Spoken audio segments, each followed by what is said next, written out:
مسئلہ فلسطین کو عام طور پر حالت حاضرہ میں ایک قومی اور سیاسی مسئلے کے طور پر دیکھا جاتا ہے، جہاں بظاہر دو قومیں یعنی کہ عرب اور اسرائیل ایک مخصوص علاقے پر اپنی حاکمیت کا دعویٰ کرتے ہوئے نظر آتے ہیں۔ لیکن اس مسئلے کا تعلق دراصل تاریخ اور آسمانی کتابوں سے جڑا ہے، جو اپنے 1000 سالہ تاریخ میں ظلم و بربریت، ناانصافی، امید، روحانیت اور سیاست کی داستان بیان کرتی ہیں۔ ملک شام کے جنوب مغربی علاقے کو فلسطین کہتے ہیں، جو بحر روم کے ساحل پر واقع ہے۔ فلسطین کی تہذیب دنیا کی قدیم ترین تہذیبوں میں شمار ہوتی ہے۔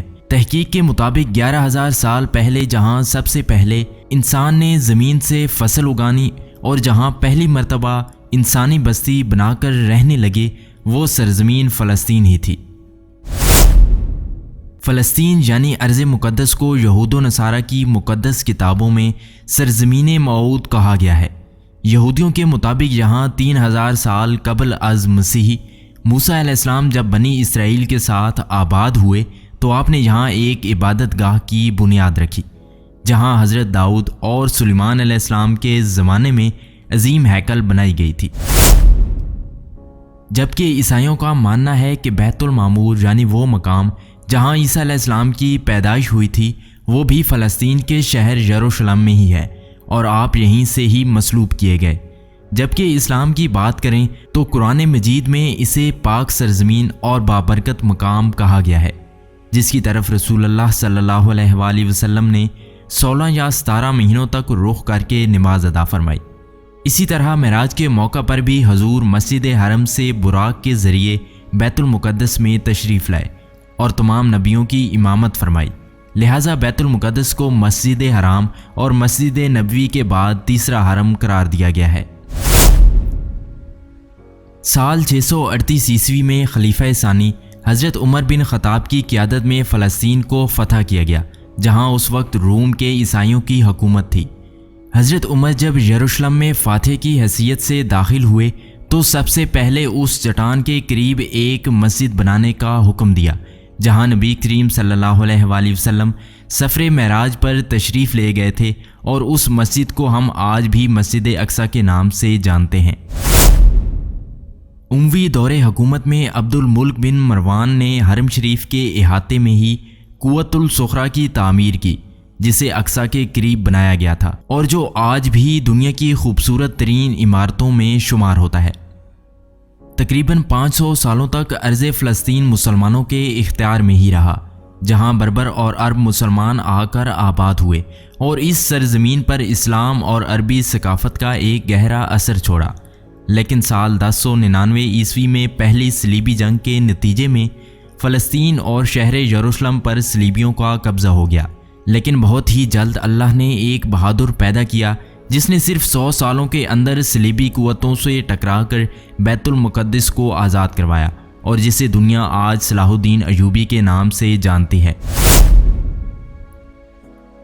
اگلے 700 سالوں تک بیت المقدس مسلمانوں کے اختیار میں ہی رہی، جس پر مملوکوں اور عثمانی ترکوں نے حکومت کی۔ جیسے جیسے خلافت عثمانیہ کمزور پڑنے لگی، یہودیوں نے فلسطین پر قبضہ اور مسجد اقصی کی جگہ تیسرے ہیکل بنانے کے لیے پوری قوت لگا دی۔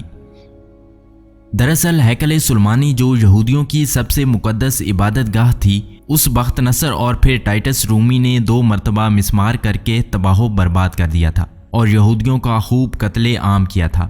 لہٰذا اب یہودیوں کا مقصد تھا کہ قیامت کے قریب انہیں تیسرے ہیکل کو دوبارہ تعمیر کرنا ہوگا اور فلسطین میں عظیم یہودی ریاست کا قیام کر کے ہی ان کا مسیحا یعنی کہ دجال کا ظہور ہوگا، جو پوری دنیا پر یہودیوں کی حکومت قائم کرے گا۔ لیکن آخری عثمانی سلطان عبد الحمید کے جیتے جی وہ اس منصوبے میں کامیاب نہ ہو سکے۔ دراصل یہودی قوم سلیمان علیہ السلام کے بعد در بدر مختلف ملکوں میں پھرتے رہے اور 2000 سالوں سے ان کا کوئی اپنا ملک یا ریاست نہیں تھا۔ لہٰذا 19ویں صدی میں صہیونی تحریک کا آغاز ہوا، جس کا مقصد یہ تھا کہ دنیا بھر میں پھیلے یہودیوں کو فلسطین کی طرف بلایا جائے اور یہاں ایک یہودی ریاست قائم کیا جائے، تاکہ یہاں ہیکل کی دوبارہ تعمیر ہو اور یہودیوں کو ان کا حق ملے۔ چنانچہ پہلی عالمی جنگ کے بعد جب سلطنت عثمانیہ کا خاتمہ ہوا تو فلسطین پر برطانیہ کا قبضہ ہو گیا، لہٰذا یورپی ممالک نے صہیونی تحریک کی حمایت کر دی اور دنیا بھر کے یہودی فلسطین آ کر آباد ہونے لگے، جس کا نتیجہ یہ ہوا کہ یہودیوں اور وہاں موجود عربوں میں تنازعات بڑھنے لگے، لہٰذا ایسی صورت میں UN نے فلسطین کا کنٹرول سنبھال لیا۔ یونائٹڈ نیشن نے فلسطین کو 2 علیحدہ ملکوں یعنی کہ عرب فلسطین اور یہودی اسرائیل میں تقسیم کرنے کا منصوبہ پیش کیا، جبکہ یروشلم کو یونائٹڈ نیشن نے اپنے ہی کنٹرول میں رکھا، جہاں 3 بڑے مذاہب کی عبادت گاہ اور مقدس مقامات تھے۔ آخرکار 14 مئی سال 1948 کو اسرائیل وجود میں آیا، لیکن ارد گرد کے عرب ملکوں نے اسرائیل کو تسلیم کرنے سے انکار کر دیا، چنانچہ عرب اسرائیل جنگ کا آغاز ہوا۔ حیرانی کی بات تھی کہ اتنے سارے عرب ملکوں کے ہتھیاروں سے لیس فوج کو اکیلے اسرائیل نے شکست دے دی اور ایک ایک کر کے تمام عرب ملکوں نے ہتھیار ڈال دیے۔ اب اسرائیل نے یونائٹڈ نیشن کی پارٹیشن پلان کے برخلاف ان علاقوں پر بھی قبضہ کر لیا جو فلسطین کا حصہ تھے۔ نتیجتاً 7 لاکھ فلسطینی مسلمان بے گھر ہو گئے۔ اس دن کو النکبہ یعنی کہ تباہی کے دن سے یاد کیا جاتا ہے۔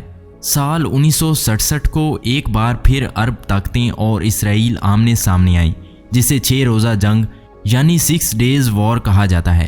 اس جنگ میں بھی یہودیوں کو زبردست فتح حاصل ہوئی، لہٰذا اب فلسطینی مسلمان صرف ویسٹ بینک اور غزہ میں سمٹ کر رہ گئے۔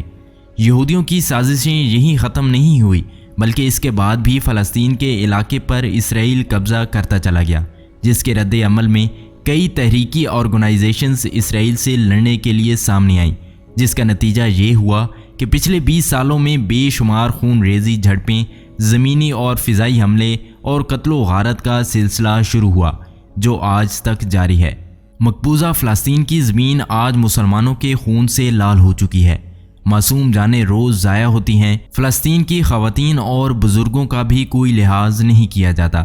دوسری جانب عالم اسلام میں اس تمام تر صورتحال کے بعد شدید بے چینی اور مایوسی کی کیفیت پائی جاتی ہے۔ آج پوری دنیا کے مسلمانوں کا دل فلسطین کے مسلمانوں کے ساتھ دھڑکتا ہے، اور فلسطینیوں کا درد امت مسلمہ کا درد ہے۔